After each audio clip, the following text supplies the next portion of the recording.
Okay, so welcome back. We were studying Hannah Arendt. Hannah Arendt का अपन ने देखा introduction कि वो खुद के बारे में क्या बोलती है, उसका काम का मेन थीम क्या है, वो किस चीज के बारे में ज्यादा बात करती है. She is scholar of civic republicanism. She is proponent of participative and deliberative democracy. Right. थोड़ा घुमा फिरा के बातें करी है उसके बारे में भी. एक मार्केट को अनुमान करके उन्होंने बोला है कि she makes no efforts to effect that make understand others her work. ठीक है. थोड़ा कॉम्प्लेक्स लैंग्वेज में सब कुछ बोला है हाना मैडम ने. तो understanding philosophy Hannah Arendt, this is going to be the theme of this lecture. Understanding her philosophy starts with सबसे पहला जो बात है जिसके ऊपर वो सबसे ज्यादा बात करती, that is critic of enlightenment. इसके पहले वेस्टर्न पॉलिटिकल थॉट में एक स्कॉलर होके गया, was a critic of enlightenment. We have studied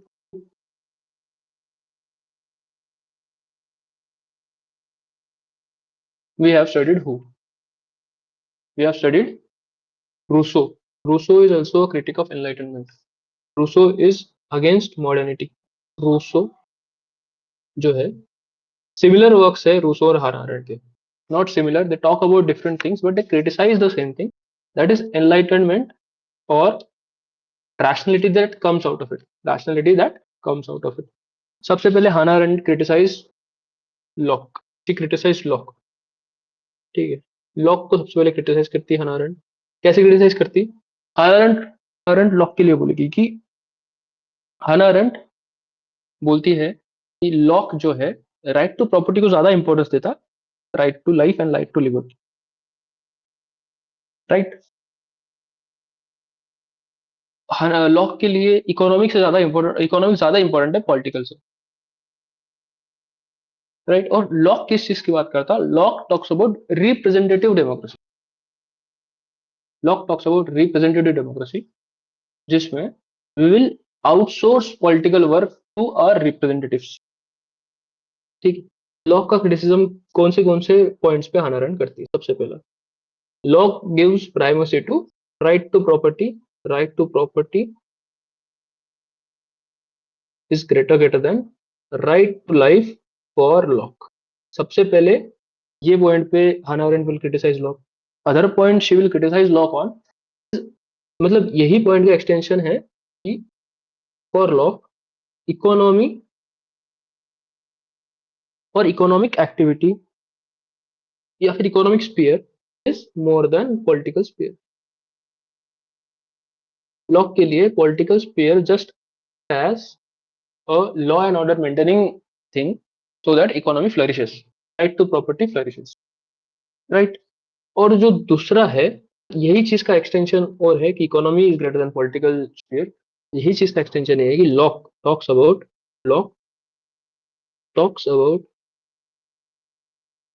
outsourcing political work representatives. Outsourcing political work to representatives. इसीलिए Locke is proponent of representative democracy.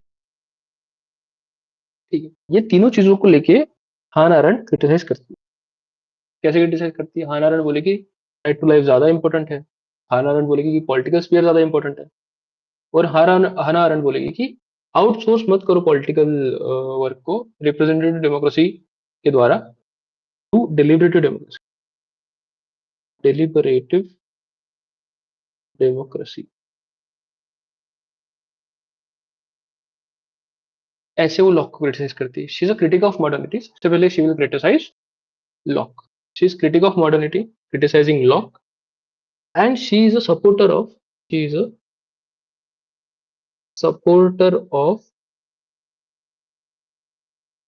Socratic tradition of philosophy या फिर Greek tradition, Socratic tradition philosophy की वो follower है. Socratic चीजों में बात करती. और एरिस्टोटल जो है, एरिस्टल की फिलोसॉफी से she is heavily inspired. Aristotle बोलता है कि you are only free, you are only citizen of polis only if you participate in affairs of state. If you participate in affairs of state, then you are a citizen. Aristotle, being a citizen is equal to being a free man. Free man और citizen Aristotle के लिए same चीज है. ठीक है. Okay. मतलब Aristotle के लिए पॉलिटिकल स्फीयर इतना इंपॉर्टेंट है कि वो पर्सनल इज नॉट पॉलिटिकल की बात करता. पॉलिटिकल और पर्सनल स्फीयर को दो अलग अलग वेन डायग्राम की तरह ट्रीट करता. He separates personal and political. ठीक है. He separates economy and political. Economy और पॉलिटिकल को सेपरेट्स. और इकोनॉमी जो है, इकोनॉमी वो बोलता है कि स्लेव का काम है. कौन? Grow economy. Aristotle is of this view. For Aristotle, political sphere is most important sphere. If you work in political sphere, then you are a citizen, then you are a free man.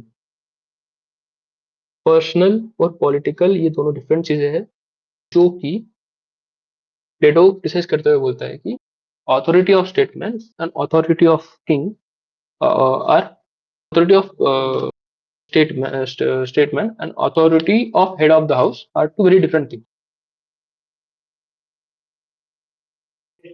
Economy और political are two different things. ऐसी बात करता Aristotle. Right. ये tradition को हाना aren't आगे लेके जाती और बोलती है कि इकोनॉमिक स्फीयर जो मॉडर्न टाइम्स में इज गेटिंग मोर इम्पोर्टेंस, ये चीज नहीं होनी चाहिए. ठीक. वो बोलती कि people are becoming economic. Economic lens से सब चीजें लोग कर रहे हैं. ठीक है. मॉडर्न टाइम्स में इकोनॉमिक स्फीयर को ज्यादा इंपॉर्टेंट है. That is why people delegate political work, people outsource political work representative. इस चीज से हाना अरेंट को दिक्कत क्या है? Hannah aren't says that if you want to become a man, if you want to evolve, and if you want to reach your potential, you have to work in political sphere. You have to be a zoon politicon.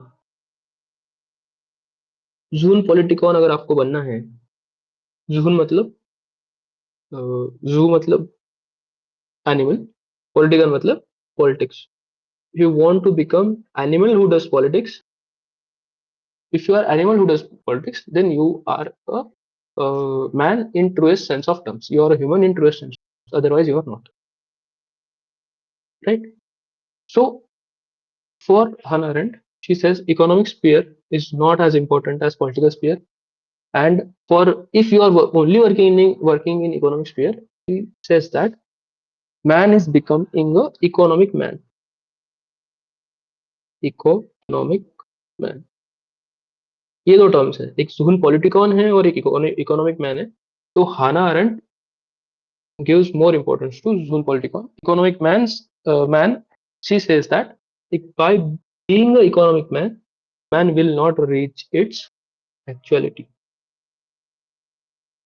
टीलियोलॉजी जो है एक इंसान की, वो है political sphere में काम करना. You are not working in economic, you are not working in political sphere, then you are not fulfilling your actuality. Potentiality, actuality, you are not able to fulfill if you are not working in political sphere. Being only an economic man is not complete actualization of our identity. ठीक है. You have to be a zone political. ठीक है. इस तरह वो criticise करती Locke को. Locke talks about right to property more, that is economy more. He talks about outsourcing political, talks about representative democracy. इस चीज को क्रिटिसाइज करते हुए Hannah Arendt takes Socratic Aristotelian view and says that political sphere and personal sphere are two different things. Economic is not political. To be zone polyticon to reach your potentiality, to reach your actuality from potentiality. You have to be a zone polyticon. You have to work in political sphere. If you are only working in economic sphere, then you are an economic man, and you have not fulfilled your actuality. You have not fulfilled your teleology. ठीक है. दूसरा, she criticizes Marx, she criticizes Locke, and she criticizes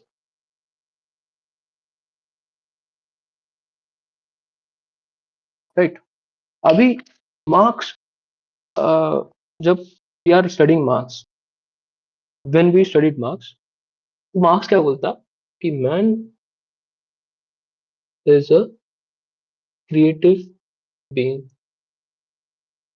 ठीक है, man is a creative being. You, your personality is reflection of your work. Again, ये जो work है, this is creative work, this is economic work, this is not political work. तो Marx भी जो है, it is, he is limiting man and economic sphere, right. He limits man to an economic sphere. Hannah Arendt क्या बोलती है इस चीज को लेके? हाना अरेंट क्या बोलती?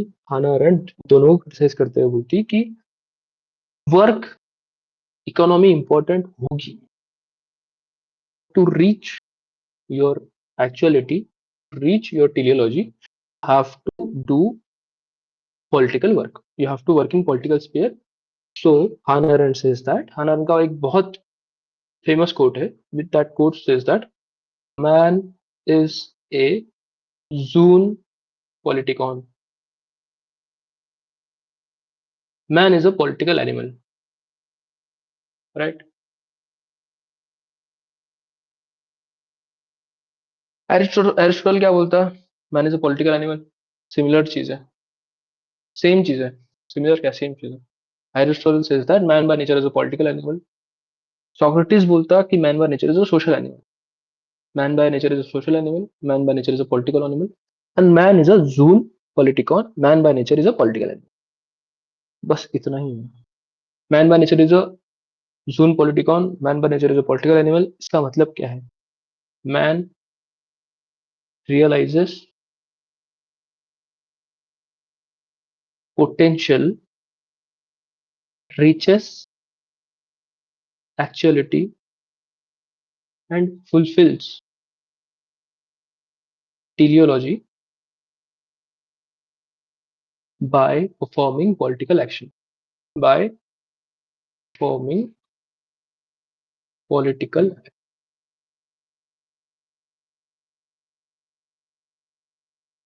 ठीक है. तो जो इकोनॉमिक मैन है, इस चीज का क्रिटिसिज्म है जोन पॉलिटिकल. इकोनॉमिक मैन कहाँ से आया? इकोनॉमिक मैन का आइडिया कहाँ से आया? इकोनॉमिक मैन का आइडिया आया एनलाइटनमेंट के बाद. कैसे आया मैं समझाता हूँ. एनलाइटनमेंट के बाद क्या है? Industrial revolution. रीजन आया, साइंटिफिक रिवॉल्यूशन आया. साइंटिफिक रिवॉल्यूशन से इंडस्ट्रियल रिवॉल्यूशन आया. इंडस्ट्रियल रिवॉल्यूशन से कैपिटलिज्म का जो बूम हुआ, that made economy a primary thing in our life. What does enlightenment do? Enlightenment by bringing industrial revolution, enlightenment by bringing scientific revolution. What does enlightenment do? Enlightenment gives primacy to socio-economic sphere और political sphere. दूसरा, ठीक है. Enlightenment क्या बोलता? Enlightenment की जो major philosophy है, it is science. Science या फिर साइंटिज्म. साइंस या फिर साइंटिज्म का मतलब क्या है? एनलाइटनमेंट की एक मेजर फिलोसफी है साइंस, और साइंस पे भरोसा. एनलाइटनमेंट बोलती या फिर बोलता कि जो टेक्नोलॉजी है या फिर साइंस है, science will solve all human problem. Scientism, science मतलब क्या है? Science will solve all human problem. Technology will take care of all human problems. Technology will take care of all human problems. But Hannah Arendt इस चीज को criticize करते हुए क्या बोलती है? हाना अरेंट बोलती है कि साइंस फिर सोशो इकोनॉमिक जो स्पीयर है, it won't solve all of our problem. What will solve all of our problem? What will solve all of our problem is acting in concert. Science या फिर socio economy will not solve our problem, but acting in concert will solve our problem. Acting in concert का मतलब क्या है? Acting together. Acting together. Acting in concert का मतलब क्या है? Coming together and giving solution to a bigger problem. Acting in concert. How do you act in concert? How do you act together? You act together in political sphere through. How do you act in political sphere? How do you act in concert in political sphere? Through deliberative democracy. Deliberative democracy. This is how you act in concert in political sphere. This is how you act in concert in uh, in political sphere by doing deliberation, by acting in deliberative democracy, by being an active player in deliberative democracy. Deliberative democracy का मतलब क्या है? Again code word. How do we study anything? By तोड़ोइंग and जोड़ोइंग core words. तो deliberative democracy का core word क्या है? Deliberation. Deliberation करेंगे. 10 लोग अगर है, डेमोक्रेसी नॉर्मली कैसे प्रिंसिपल पे चलती? 10 लोग है, I will vote, my vote will have one value, और जिसको ज्यादा वोट है उसकी आइडिया आगे जाएगी. This is how law in democracy are being form. Law कैसे बनते हैं? 275 273 इंडिया मतलब एब्सोल्यूट मेजोरिटी है पार्लियामेंट में. नॉर्मल मेजोरिटी भी अगर रही, 400 लोग प्रेजेंट रहे, उसमें से 200 लोग अगर बोले कि ये लॉ के हम साथ में हैं, तो the law will pass. Law पास कर जाएगा. This is not what Hannah Arendt says. This is not we are in deliberative democracy. This is not happening. Deliberative democracy में क्या होगा? एक पार्लियामेंट में है, पार्लियामेंट में मोस्ट 400 पीपल विल टॉक. ठीक है, एक लॉ बन रहा है और समझ लो यूसीसी पे लॉ बन रहा है. यूसीसी पे लॉ बन रहा है. ठीक है. और यूसीसी पे लॉ बनने के टाइम पे एक, दो, तीन, सॉरी, एक सेंट्रिस्ट पॉलिटिकल पार्टी है, सेंट्रिस्ट, एक राइटिस्ट है और एक लेफ्टिस्ट है. ये लोग कुछ आर्ग्यूमेंट्स देंगे, ये लोग कुछ आर्ग्यूमेंट्स देंगे, ये लोग कुछ आर्ग्यूमेंट्स देंगे. ठीक है. और समझ लो एक चौथा है गांधीयन. ऐसे 4 पॉलिटिकल फिलोसॉफीज या फिर 4 पॉलिटिकल पार्टीज वहां पे है. ये चारों लोग अपना अपना आर्ग्यूमेंट देंगे. इसमें से जो सबसे रैशनल आर्ग्यूमेंट रहेगा, that will win. Force of rational argument will win in deliberative democracy. This is what deliberative democracy means. Better argument means not not one who has more vote win. Better argument. This is what Hannah Arendt is trying to say. Hannah Arendt is trying to say that you act in concert in deliberative democracy to solve problems of humanity. Science solve नहीं करेगा problem of humanity. Science will not solve problems of humanity. Deliberative democracy will acting in concert with. ठीक है. Now ये enlightenment का सबसे पहला अपन ने देखा कि enlightenment gives primacy to socio-economic sphere. Then we studied that कि scientific जो revolution है या फिर scientific revolution किस तरह थिंकिंग को चेंज किया कि science will solve all of our problems. और इसके लिए सॉल्यूशन क्या देती है हाना अरेंट? इसके लिए सॉल्यूशन देती to do acting in concert and to deliberative democracy. ठीक है, ये सॉल्यूशन देती.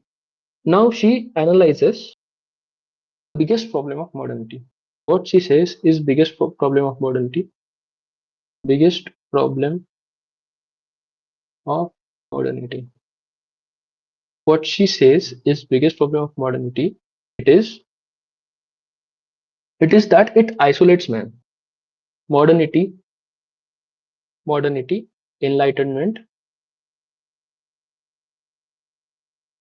और रीजन, ये चीजें क्या करती?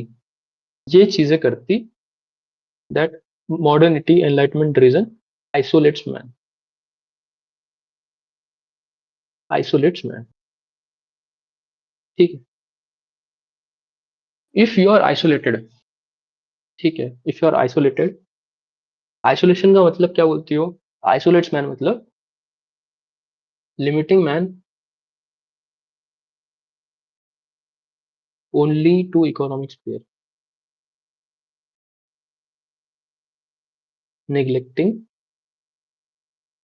पॉलिटिकल। ये एक इंटरप्रिटेशन है आइसोलेशन ऑफ मैन का। ठीक है, isolates man by limiting man only to economic sphere. Isolation of man का नॉर्मल जो मीनिंग है वो भी यहाँ पे लागू होता है, दैट लोनलीनेस आ जाती है। When you are working in a modern society, you get lonely. This is also a interpretation of or meaning of isolation of, ठीक है, by limiting man only to economic sphere and loneliness जो pandemic है, loneliness का जो shadow pandemic है, भी isolates man. When man is isolated, अभी खाली दिमाग is शैतान का घर। When you have nothing, think you are not busy, you will be attracted towards idea which will give you purpose. So isolated man is a feed, is a fodder for totalitarianism. Totalitarianism. Hitler की Nazi party power में क्यों आई थी? Hitler की Nazi party power में क्यों आई थी? I tell you. क्योंकि ट्रीटी ऑफ वर्से के बाद, ट्रीटी ऑफ वर्से के बाद क्या हुआ कि जर्मनी में अनएम्प्लॉयमेंट बहुत हो गई, पॉवर्टी बहुत हो गई, जॉब नहीं थे तो फिर यूथ वॉज आइसोलेटेड, उसके पास काम ही नहीं था, सोचने के लिए नहीं था, दे वेर वेरी आइसोलेटेड। तो वो यूथ को जो आइसोलेटेड है उनको तो एक पर्पस देता था हिटलर ने। हिटलर ने पर्पस क्या दिया था कि जो जर्मनी का रेस है स्ट्रॉन्ग है, that is the best race there is. German race, Germanic race, Aryan race जो है, that is the best race और ज्यूज आर बैड। ये एक आइडिया उसने दी और ये आइडिया दे के उनको रियलाइज करवाया या फिर वो लोगों को ऐसा अ, मतलब टोटलिटेरियनिज्म में ऑब्जर्व किया कि भाई जूस की वजह से you are in a bad situation, even though you are the best race there is, even though even though Aryan race superior है सबसे, स्टिल यू आर बैकवर्ड क्योंकि Jews are bad. So people got riled up और they were not thinking as an individual. Dignity, human dignity को वहां के लोगों ने छोड़ दिया था। They were thinking as a mob, एक मास जो बॉडी है, मास बॉडी की तरह वो सोच रहे थे। So what does totalitarianism do? What did Hitler do? What does totalitarianism, what does demagogues like Hitler do? They convert man into mass.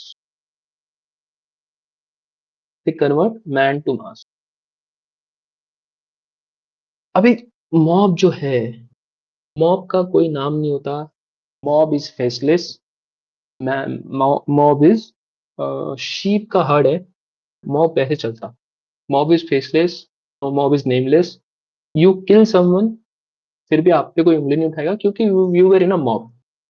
तो totalitarianism, what does totalitarianism do? It converts man to mass. और mass जो है, mass has no capacity to think, mass has no capacity to think.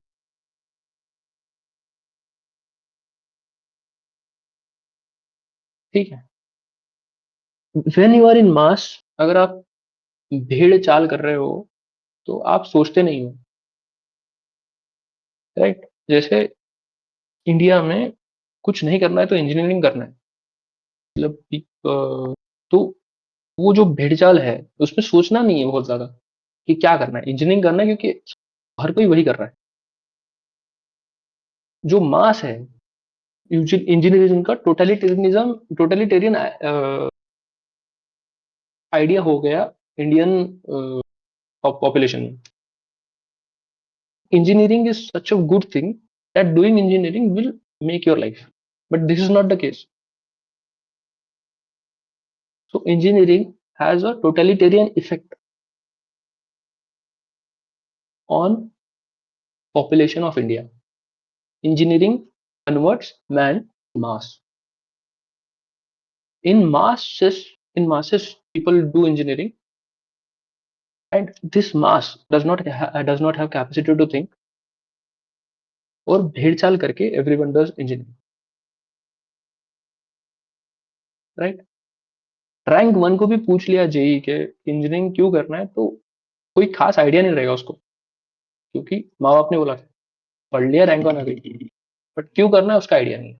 That person has no capacity to think, right? और क्यों नहीं, why no capacity to think? क्योंकि man cannot think in isolation. When you are isolated you are not able to think. इसलिए isolated man को totalitarianism एक purpose देता, that convert man to mass. Mass has no capacity to think, mob has no name, no face, it has no capacity to think, it acts on its own, right? इसीलिए man cannot think in isolation. Isolation में क्या होता है? Man cannot think in isolation. What happens in isolation? How man acts and reacts in isolation. Isolation में man का thinking capacity मतलब ऐसा हो जाता कि man gets away from reality. In in isolation आप अपने मन के राजा हो, you are a philosopher king in isolation. In isolation man enters into world of ideas detached from reality। ठीक, एग्जाम्पल है प्लेटो। प्लेटो की थ्योरी ऑफ जस्टिस, प्लेटो का थ्योरी ऑफ फिलोसोफर किंग, प्लेटो का theory of the Republic, that book is very utopian, right? Man enters into world of ideas detached from reality, और detach from reality होने की वजह से मैन परफेक्शनिज्म की तरफ जाता, परफेक्शनिज्म की तरफ जाता। Man tries to give idea which is perfect, perfectionism की तरफ जाता।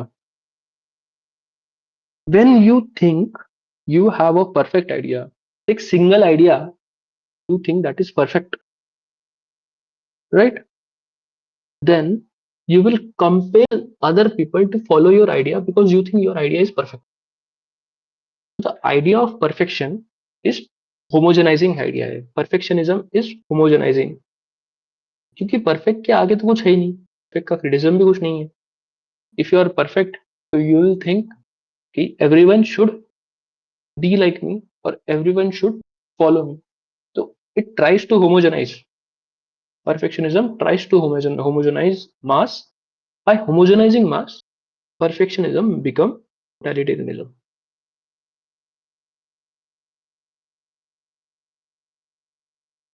right? She criticizes philosophers for this, या फिर आइसोलेशन में हाउ पीपल थिंक की बातों कर। आइसोलेशन में people enter into world of ideas, world of ideas is detached from reality, as it is detached from reality you think in perfectionism. Ideas में perfection की तरफ जाते हैं लोग, जैसे प्लेटो गया था। प्लेटो का फिलोसोफर किंग का जो आइडिया है, इट इज वेरी, मतलब उसके हिसाब से it is very perfect idea. जब परफेक्ट आइडिया की बात करता हो, जो फिलोसोफर किंग की बात करता है, he homogenizes whole of society. He says that 3 classes रहेंगे, गोल्ड सिल्वर कॉपर।